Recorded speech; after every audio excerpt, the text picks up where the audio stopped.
Hello, this is Tony Heller from RealClimateScience.com, setting the record straight about tyrannical government. Back in March, government told us that there was a novel coronavirus. Everyone was going to be exposed to it, but we needed to lock down for 2 weeks in order to flatten the curve and keep hospitals from becoming overwhelmed.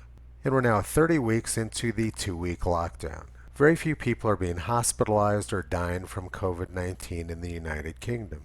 The virus models which the lockdowns were based on were off by several orders of magnitude.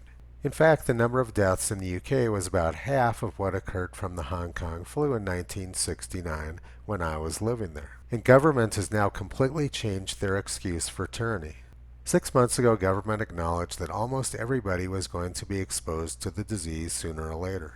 But now the Scottish government is locking down places which have had no cases of COVID-19 for 4 months because they say that they need to slow the spread.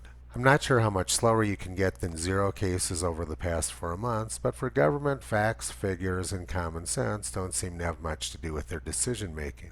Meanwhile, in Sweden, where they took a completely different approach, they now have one of the lowest daily death rates in the world. Almost nobody is dying from COVID-19 in Sweden anymore. Sweden recognized the fact that almost everybody who was dying from COVID-19 was very old and sick. So what they did was they isolated their elderly population and allowed the virus to spread through the younger, lower risk community. So now almost the entire younger population of Sweden has immunity, and they are no longer a threat to the older, high-risk group.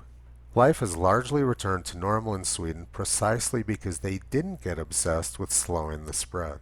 In Boulder, Colorado, where I used to live, the government banned 18 to 22-year-olds from getting together with any other people. This policy makes no sense, and it's the exact opposite of what Sweden did.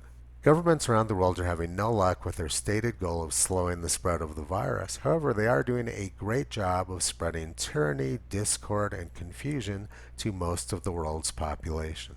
Meanwhile, the Nobel Prize has announced that this year's award is going to the United Nations World Food Program, even as the United Nations is promoting policies which are sending countless tens of millions of people into hunger and poverty.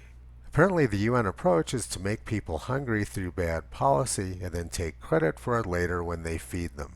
Toto is trying to slow the spread of ignorance, superstition, and bad policy.